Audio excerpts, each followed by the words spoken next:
I am not a person who plays golf. I'm no golfer, but I know enough about the rules of golf to guess that John McCain wishes he could take a mulligan right now. Senator McCain, this was your week. The McCain campaign was on top of the world. And then Monday happened. Good morning. Meltdown. A financial tsunami engulfing some of the nation's biggest moneymakers. While the rest of the known universe was uttering words like crisis, meltdown, and panic, John McCain uttered 8 words that triggered what soon became an avalanche of a week. Still, the fundamentals of our economy are strong. McCain and his advisors knew they were in a dilly of a pickle. Sounds too much like Herbert Hoover in 1929. What do we do? How do we get our guy out of this and blame the other guy at the same time? 3 hours later, they had a solution, probably written frantically on note cards. Our workers are the most innovative, the hardest working, the best skilled, most productive, most competitive in the world. That's the American worker. And my opponents may disagree, but those fundamentals, those are the fundamentals of America, and I think they're strong. Gotta give them credit for ambition anyway. People who think the economy's in trouble, like Barack Obama and everyone else in America, hate American workers? Yeah, the week was off to a bad start. The surefire way to turn it around? Unleash the McCain camp experts. That'll show them. Douglas Holtz-Eakin, McCain's chief economic advisor, gave it a whack. You're looking at the miracle that John McCain helped create. John McCain invented the BlackBerry? John McCain says he doesn't even know how to use the email or the Google. With internet inventor Al Gore surely giggling at an undisclosed cyber-optimized location, the McCain campaign sent out its other top economic advisor, fired Hewlett-Packard CEO Carly Fiorina. She'll straighten this mess out. Does Sarah Palin, John McCain obviously thinks she has the experience to become president of the United States. Do you think she has the experience to run a major company like Hewlett-Packard? No, I don't.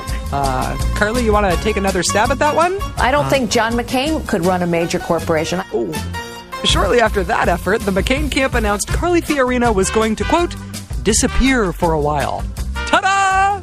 Back on the home front, John McCain was in the midst of day 2 of his gaffe-filled week.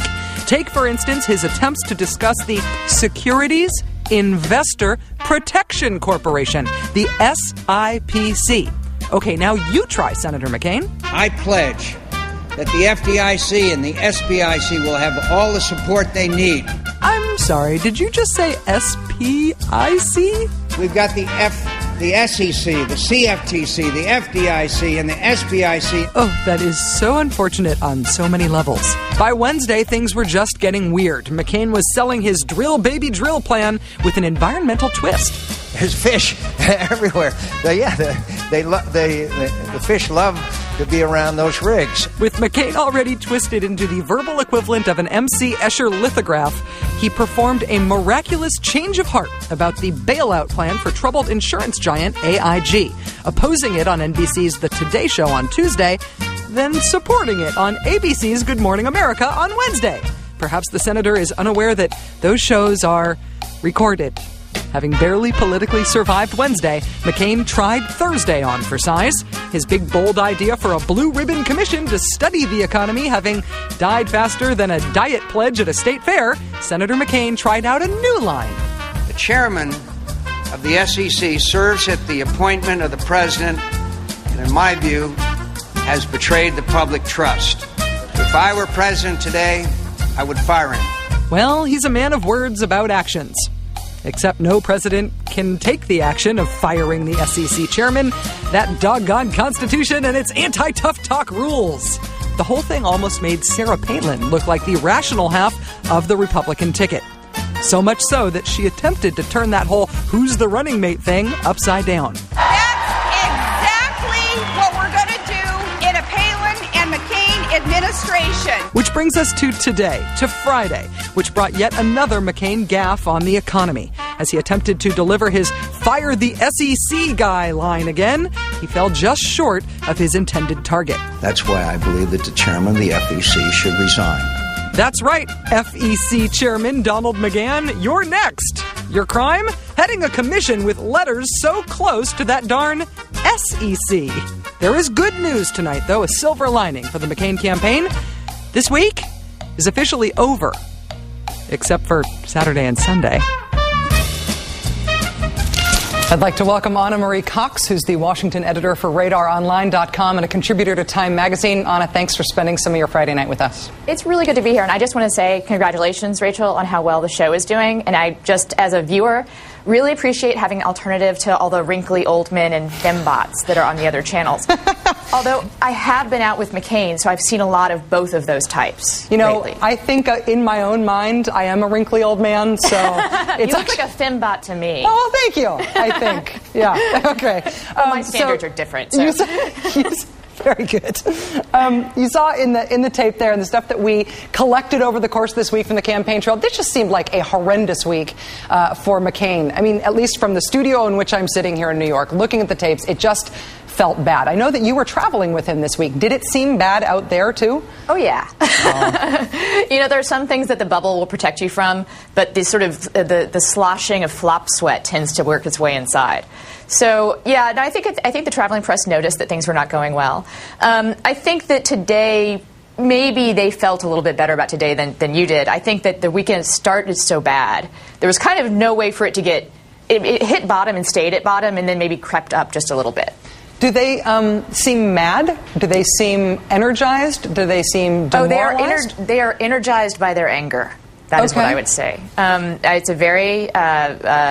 they've never been a calm group of people on the McCain campaign, which I kind of like, to be honest. I like emotional people because they're fun to cover. But no, they seem pretty angry. They also, this is, I think, interesting. You know, you had a segment about their ad about Reigns, and there's accusation or a question about whether or not there was intended to be kind of somehow playing a race card in that. And I think that I was trying to talk to the McCain people about this, and frankly, you know what? They don't care. They don't care what we think. They've stopped. Like, you and I could talk about everything they've done the past week. Yeah. It's a mistake. This is not going to matter to them. They've reached that point. What was amazing, though, in the response to that? It was Karen Tumulty, your colleague at Time Magazine, who posted at the Time website those thoughts about maybe this being a race-driven decision to put up this ad about Reigns, given that the actual link between Obama and Reigns is so tenuous, you sort of had to look somewhere else to explain why they would be running an ad like that. And the response from the McCain campaign official blogger was that Karen Tumulty was hysterical. And I thought, oh, they're trying that's to sexist, bait a response. Isn't it? Yeah, they're trying to get called racist. They're trying to get called sexist because maybe they think that makes them look old school. Or I think there is just. I mean, I actually also want to say I do not think that ad was intentionally racist. I honestly do not, and that's based on conversations with them, and it's based on also the fact that they had another ad in the can already, the Jim Johnson ad, right, before they did this ad, and I think I've been told that ad was finished first, but it's still a misleading ad, definitely. And I think what you saw in that post from Michael Goldfarb, their blogger, is that they are ready to fan the flames of any controversy, because I do think that what they saw with Sarah Palin and the way the media treated her was how much that excited the people that were not excited before. Some of it has to do with Sarah Palin's, I think, remarkable charisma, and she's a great communicator. I don't think you can argue with those things. But I think also there's a lot of resentment on the part of some people in the Republican base, and when you have the mainstream media calling you names, that fires them up. I'm going to start just talking about ornamental horticulture every day, so as to try not to help. Well, I was going to say, like, I mean, the thing is, like, what I kind of feel is it's unfortunate we get distracted into these arguments about whether or not that's racist, whether or not that's sexist, because there's so many good reasons not to vote for John McCain and Sarah Palin, like good substantive reasons. You know, I mean, I'd rather talk about the stuff that's kind of ridiculous. But it is interesting that we are spending so much time on those things. In fact, you and I are just right now. We'll stop.